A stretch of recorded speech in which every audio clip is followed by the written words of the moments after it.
Good morning friends, welcome to education smart. आज है 6 जनवरी 2021। 6 जनवरी 2021 से रिलेटेड जितने भी इंपॉर्टेंट क्वेश्चन बनते हैं आज हम इस वीडियो में कवर करने वाले हैं। फ्रेंड्स, अगर आप हमारे चैनल पर नए हैं तो चैनल को सब्सक्राइब अवश्य कर लें और साथ में बेल आइकन को भी प्रेस कर लें, जिससे कि आने वाली वीडियो की नोटिफिकेशन आपको मिलती रहे। चलिए फ्रेंड्स, स्टार्ट करते हैं आज के पहले क्वेश्चन से। पहला क्वेश्चन है, अखिल भारतीय शतरंज महासंघ के नए अध्यक्ष के रूप में किसे चुना गया है? आपके ऑप्शन दिए हुए हैं, doctor Rahul Sachdeva, doctor Sanjay Kapoor, doctor Ravi Agarwal, doctor Manoj Sinha. So friends, इसका राइट आंसर बन जाएगा आपका option number B, doctor Sanjay Kapoor. Doctor Sanjay Kapoor ने कर्नाटक के वेंकट राजा राम को 2 वोटों से पराजित किया है। अखिल भारतीय चेस फेडरेशन का ऑनलाइन चुनाव 4 जनवरी को संपन्न हुआ। इसमें डॉक्टर संजय कपूर को अध्यक्ष निर्वाचित किया गया है। पहली बार यूपी से कोई अध्यक्ष पद के लिए चुना गया है। वेंकट राजा राम को 31, डॉक्टर संजय को 33 वोट मिले हैं। इस चुनाव में 32 राज्यों के लोगों ने हिस्सा लिया था। अगले क्वेश्चन की तरफ बढ़ते हैं फ्रेंड्स। निम्न में से कौन सा खिलाड़ी टेस्ट क्रिकेट में न्यूजीलैंड के लिए 7,000 रन बनाने वाला तीसरा खिलाड़ी बन गया है? आपके ऑप्शन दिए हुए हैं, Kane Williamson, Trent Boult, Martin Guptill, James Neesham. So friends, इसका राइट आंसर बन जाएगा केन विलियमसन। रिलेटेड पॉइंट देख लेते हैं। न्यूजीलैंड की तरफ से 7,000 टेस्ट रनों का आंकड़ा पार करने वाले केन विलियमसन महज तीसरे बल्लेबाज हैं। उनसे पहले रोस टेलर और पूर्व कप्तान स्टीफन फ्लेमिंग ऐसा कर चुके हैं। सबसे कम पारियों में 7,000 टेस्ट रन पूरा करने के मामले में केन विलियमसन ने पोंटिंग और मियांदाद को पीछे छोड़ दिया है। इन दोनों ने ही 145 टेस्ट पारियों में यह उपलब्धि हासिल की थी। वहीं केन विलियमसन ने 144वीं पारी में यह कारनामा किया है। उन्होंने आईसीसी की टेस्ट बल्लेबाजों की रैंकिंग में विराट कोहली और स्टीव स्मिथ को पीछे छोड़ते हुए नंबर 1 की गद्दी हासिल कर ली थी। अगले प्रश्न की तरफ बढ़ते हैं फ्रेंड्स।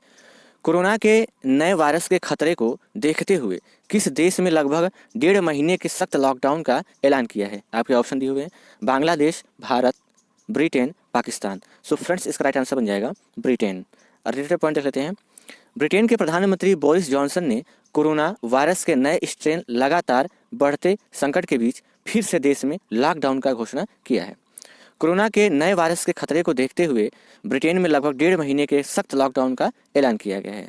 लॉकडाउन के दौरान लोगों को घरों में ही रहना होगा और सिर्फ जरूरी काम से ही निकलने की इजाज़त होगी। नेक्स्ट क्वेश्चन तरफ बढ़ते हैं फ्रेंड्स। निम्न में से किस राज्य सरकार ने ओलंपिक में स्वर्ण पदक जीतने वाले खिलाड़ियों को 3 करोड़ रुपए देने की घोषणा की है? आपके ऑप्शन दिए हुए हैं, राजस्थान, बिहार, पंजाब, तमिलनाडु। सो फ्रेंड्स, इसका राइट आंसर बन जाएगा राजस्थान। रिलेटेड पॉइंट देख लेते हैं। राजस्थान सरकार ने ओलंपिक, एशियाई तथा राष्ट्रमंडल जैसे अंतर्राष्ट्रीय खेलों में पदक जीतने वाले खिलाड़ियों को सरकार की ओर से दी जाने वाली इनाम राशि को 3 से 4 गुना तक बढ़ा दिया गया है। इस निर्णय के तहत अब ओलंपिक खेलों में स्वर्ण पदक जीतने वाले पर खिलाड़ी को 75 लाख की बजाय 3 करोड़ रुपए, रजत पदक जीतने वाले को 50 लाख की बजाय 2 करोड़ और कांस्य पदक जीतने वाले को 3 लाख की जगह 1 करोड़ रुपए दिए जाएंगे। नेक्स्ट क्वेश्चन तरफ बढ़ते हैं फ्रेंड्स। किस देश ने हाल ही में पाकिस्तानी महिलाओं के लिए मलाला यूसुफजई अधिनियम पारित किया है? नेपाल, चीन, अमेरिका, रूस। सो फ्रेंड्स, इसका राइट आंसर बन जाएगा अमेरिका। अमेरिका ने हाल ही में पाकिस्तानी महिलाओं के लिए मलाला यूसुफजई अधिनियम पारित किया है। इस अधिनियम के अनुसार 2020 और 2022 के बीच United States Agency for International Development USAID द्वारा पाकिस्तानी महिलाओं को कम से कम 50% छात्रवृत्ति प्रदान की जाएगी। यह पाकिस्तान में शिक्षा कार्यक्रमों तक पहुंच में सुधार और विस्तार करने के लिए किया जा रहा है। Next question friends. किस राज्य सरकार ने हाल ही में घोषणा की है कि वह तमिल भाषा और संस्कृति की रक्षा के लिए एक तमिल अकादमी की स्थापना करेगी? आपके ऑप्शन दिए हुए हैं, दिल्ली, पंजाब, झारखंड, बिहार। सो फ्रेंड्स, इसका राइट आंसर बन जाएगा दिल्ली। दिल्ली सरकार ने हाल ही में घोषणा की कि वह तमिल भाषा और संस्कृति की रक्षा के लिए एक तमिल अकादमी की स्थापना करेगी। पूर्व पार्षद N राजा को तमिल अकादमी के उपाध्यक्ष के रूप में नियुक्त किया गया है। दिल्ली सरकार तमिल अकादमी के माध्यम से भाषा कोर्स प्रदान करेगी। दिल्ली सरकार ने इससे पहले संस्कृत, उर्दू, हिंदी, पंजाबी, हिंदी, मैथिली और भोजपुरी अकादमियाँ भी शुरू की है। नेक्स्ट क्वेश्चन तरफ बढ़ते हैं फ्रेंड्स। वियतनाम ने हाल ही में अपनी आकर्षक कीमतों के कारण किस देश से खाद्यान्न विशेषकर चावल खरीदना शुरू किया है? आपके ऑप्शन दिए हुए हैं नेपाल, चीन, भारत, जापान। सो फ्रेंड्स इसका राइट आंसर बन जाएगा option number C, Bharat. Vietnam ने हाल ही में अपनी आकर्षक कीमतों के कारण भारत से खाद्यान्न विशेषकर चावल खरीदना शुरू किया है। गौरतलब है कि दुनिया में चावल का तीसरा सबसे बड़ा निर्यातक देश है वियतनाम ने भविष्य के लिए भारी मात्रा में चावल का भंडारण करना शुरू कर दिया है। वैश्विक महामारी ने वियतनाम और अन्य देशों को चावल के भंडारण के लिए प्रेरित किया है। ऐसा इसलिए है क्योंकि खाद्यान्नों की सिक्योरिटी आपूर्ति खाद्य असुरक्षा के बारे में चिंता बढ़ा रही है। नेक्स्ट क्वेश्चन तरफ बढ़ते हैं फ्रेंड्स। केंद्रीय स्वास्थ्य मंत्रालय ने कोरोना वायरस की वैक्सीन के वैक्सीनेशन के लिए कौन सा ऐप लॉन्च किया है? आपको ऑप्शन दिए हुए हैं, इसका आंसर बताना है आपको। कोवैक्सीनेशन, कोवैडिनेशन, कोविन, डिस्टिनेशन। सो फ्रेंड्स इसका राइट आंसर बन जाएगा कोविन। केंद्रीय स्वास्थ्य मंत्रालय ने कोरोना वायरस की वैक्सीन कोविशील्ड और कोवैक्सीन के वैक्सीनेशन के लिए कोविन ऐप लॉन्च किया है। इस ऐप की मदद से वैक्सीन डिलीवरी की रियल टाइम और मॉनिटरिंग में मदद मिलेगी और ऐप के जरिए सरकार वैक्सीनेशन हो चुके लोगों का डेटा सुरक्षित रख पाएगी। नेक्स्ट क्वेश्चन तरफ बढ़ते हैं फ्रेंड्स।